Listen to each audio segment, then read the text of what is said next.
யாருக்கும் எடுத்துன்னு போய் இது கூட வீட பார்த்தா அந்த நைட்டு.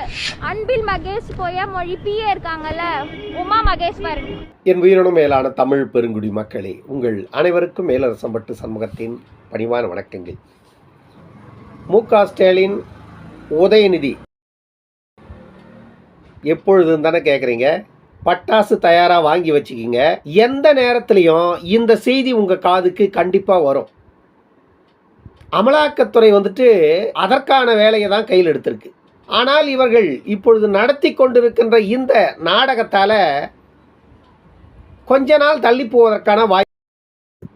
ஆனால் 2026 சட்டமன்ற தேர்தல் வரும்பொழுது மு.க. ஸ்டாலின், உதயநிதி ஸ்டாலின் இருவருமே வெளியே இருப்பதற்கான வாய்ப்புகள் மிக மிக குறைவு. டெல்லியில் அரவிந்த் கெஜ்ரிவால் எப்படி மதுபான ஊழலில் சிக்கி சிறை சென்றாரோ, அதே போன்று தமிழ்நாட்டில் ஸ்டாலினும் உதயநிதியும் சிறை செல்லுவது 100 விழுக்காடு உறுதி செய்யப்பட்டிருக்கிறது. ஆனால் அதற்கான காலத்தையும் நேரத்தையும் குறித்து கொண்டிருக்கிறது அமலாக்கத்துறை. ஏன்னா அமலாக்கத்துறை என்பது மத்திய அரசின் கட்டுப்பாட்டில் இயங்குகின்ற ஒரு துறை. ஏன்னா மு.க. ஸ்டாலின் அவர்கள் முதலமைச்சராக இருப்பதற்கே தகுதி இல்லாத நபர் அப்படிங்கிறத நம்ம ஏற்கனவே சொல்லிட்டோம் பல முறை. ஆனால் மக்கள் பெற்ற பணத்திற்கு வாக்களித்ததால அவர் முதலமைச்சர். இதை விட ஒரு கொடுமை, நான் ஒரு வீடியோ போடுறேன் பாருங்க. நாம கேட்டது 6000 கோடி, ஆனால் ஒன்றிய அரசு தமிழ்நாட்டுக்கு ஒதுக்குறது வெறும் 945 கோடி.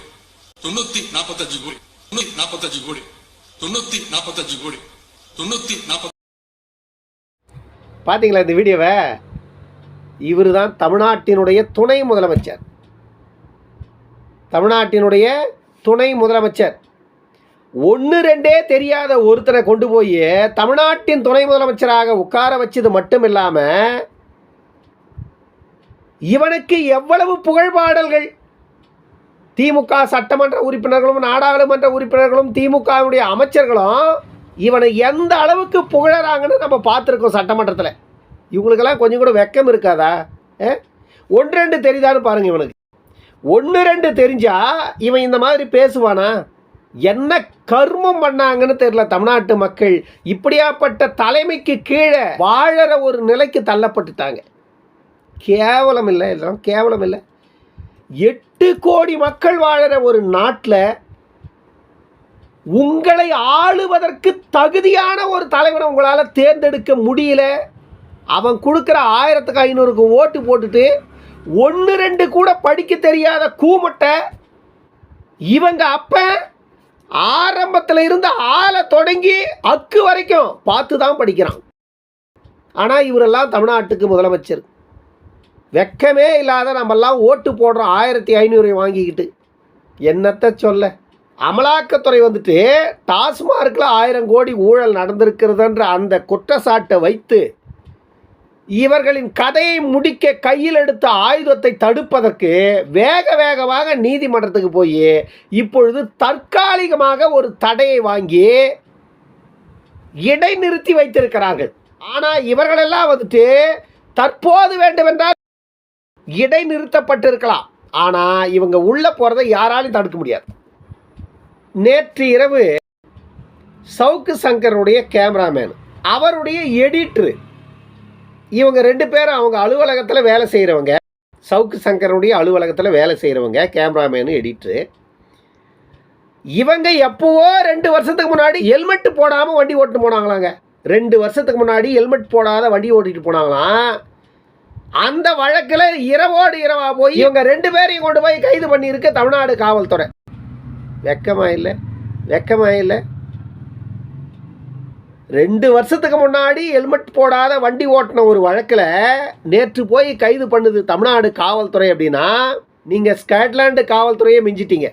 இப்போ இந்த வழக்கில் 2 வருஷத்துக்கு முன்னாடி சாதாரணமாக ஹெல்மெட் போடாத வண்டி ஓட்டின குற்றத்துக்காக அந்த குற்றவாளிகளை கைது செய்கிற தமிழ்நாடு காவல்துறை 1000 கோடி டாஸ்மார்க்கில் ஊழல் நடந்திருக்கிறது. அப்படின்னா அந்த ஊழல் வழக்கை விசாரிக்க கூடாதுன்னு இதே திமுக அரசு நீதிமன்றத்தில் போய் தடையை வாங்குதுன்னா தமிழ்நாட்டில் இருக்கிறவங்கலாம் கேன பயிலுங்களா? உங்களுக்கு ஓட்டு போடுறவங்கலாம் அவ்வளோ பெரிய கேனைங்களா? இதெல்லாம் தமிழ்நாட்டு மக்கள் பார்வைக்கு உங்களுடைய கவனத்துக்கு, இவர்கள் கோடி கோடியாக கொள்ளையடிக்கிறது குற்றமே இல்லை, அதை விசாரிக்கக்கூடாதுன்னு போய் தடை கேட்கின்ற இதே திமுக கவர்மெண்ட்டு 2 ஆண்டுகளுக்கு முன்பு தலைக்கவசம் இல்லாமல் அவர் வாகனம் ஓட்டியதாக அவர் மீது குற்றச்சாட்டாம். அதற்காக நேற்று இரவோடு இரவாக சென்று சவுக்கு சங்கருடைய எடிட்டரு, அவருடைய கேமராமேனை இருவரையும் கைது செய்திருக்கிறது தமிழ்நாடு காவல்துறை. இப்போ இந்த மாதிரியான விஷயங்களை பேசும்போது தான் நமக்கு வடிவேல் ஞாபகத்துக்கு வராரு. ஏண்டா, உங்களுக்கு வந்தால் ரத்தம், எங்களுக்கு வந்தால் தக்காளி சட்னி. சாமானிய குடிமக்கள், உங்களுக்கு வாக்களிக்கின்ற வெறும் வாக்காளர்கள், இவர்களுக்கெல்லாம் வந்தா தக்காளி சட்னி.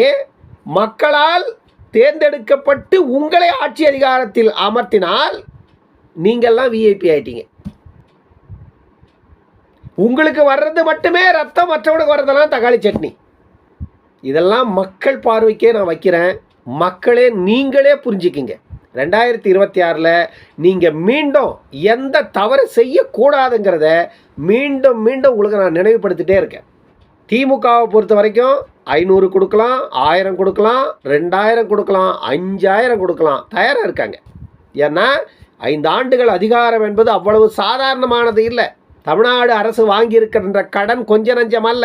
அதிமுக 2021 ஆட்சியிலிருந்து வெளியேறிய போது விட்டு சென்ற கடன் 3.5 லட்சம் கோடி. இன்றைக்கு தமிழ்நாட்டினுடைய கடன் 8.5 லட்சம் கோடி.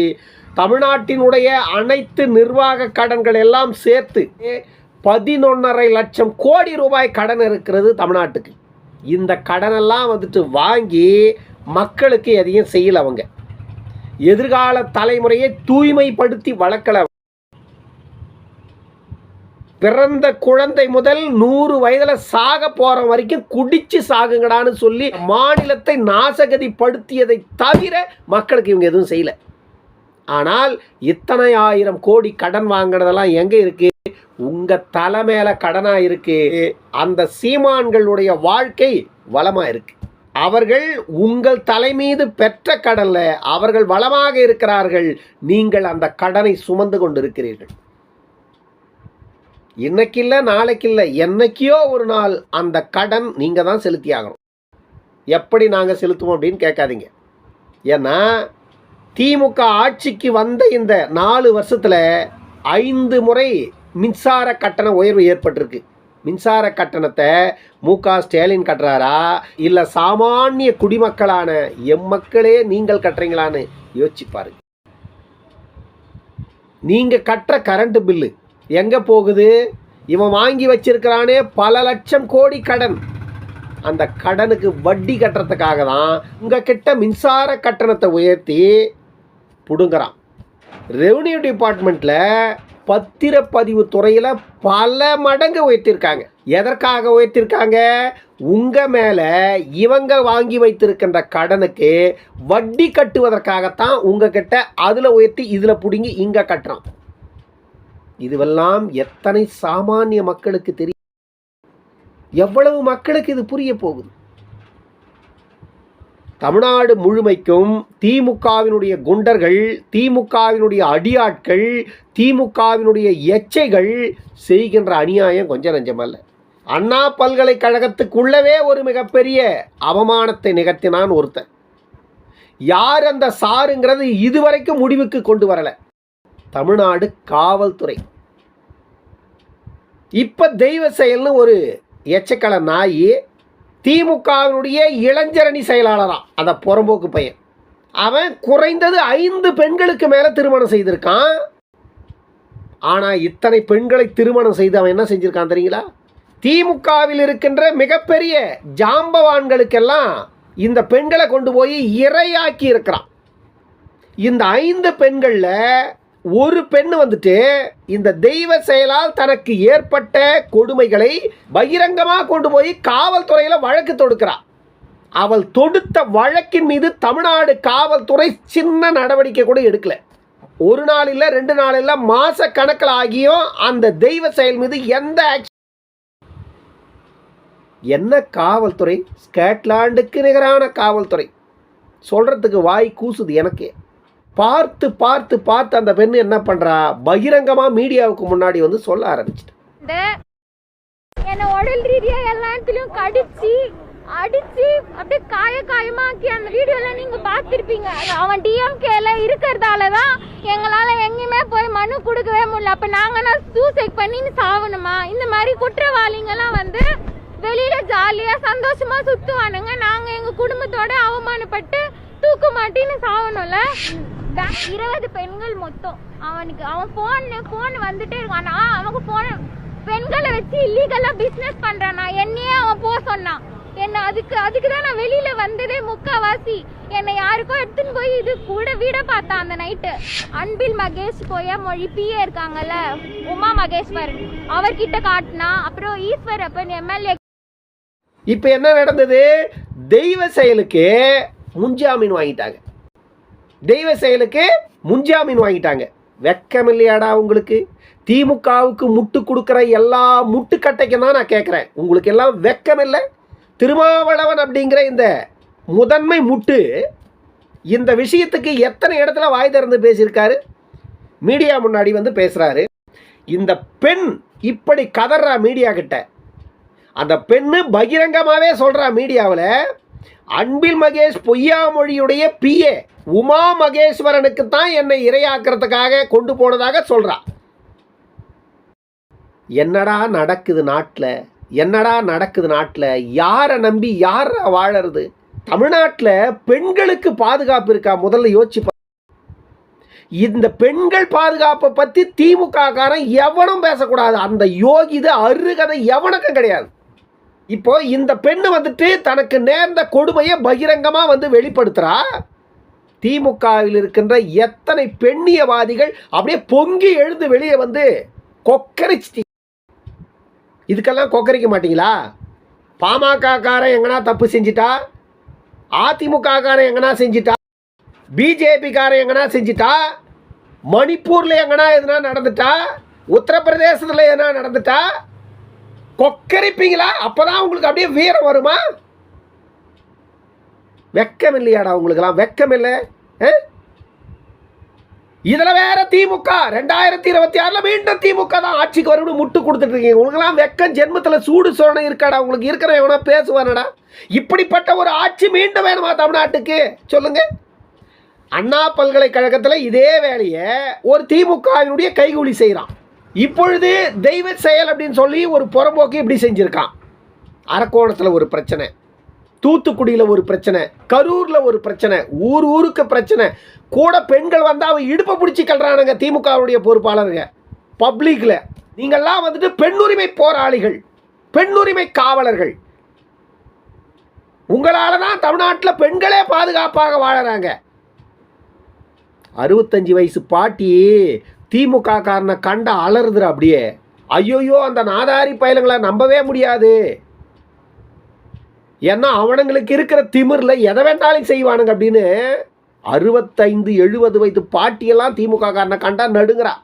அந்த லட்சணத்தில் இருக்கடா திமுகவுடைய யோகிதை. உங்களுக்கு வந்தால் ரத்தம், மற்றவனுக்கு வந்தால் தக்காளி சட்னி. நீங்கள் செய்திருக்கின்ற ஊழலுக்கு அமலாக்கத்துறை நீதிமன்றம் போனால் அதை விசாரிக்கக்கூடாது, தடை போடுங்க. அதே திமுக அரசு தான் 2 வருஷத்துக்கு முன்னாடி ஹெல்மெட் போனதுக்காக அவுக்கு சங்கருடைய கேமராமேனி எடிட்டரையும் கொண்டு போய் அரெஸ்ட் பண்ணி உள்ள வைக்கிறீங்க. இதுக்கெல்லாம் யார் வெக்கப்படன்றீங்க? மு.க. ஸ்டாலின் தான் வெக்கப்படணும். ஏன்னா மு.க. ஸ்டாலின் தமிழ்நாட்டு அரசியல் அதிகாரத்தை கையாளுவதற்கு தகுதி இல்லாத ஒரு முதலமைச்சர். தமிழ்நாடு இதுவரையில் எத்தனையோ முதலமைச்சர்களை கண்டிருக்கிறது.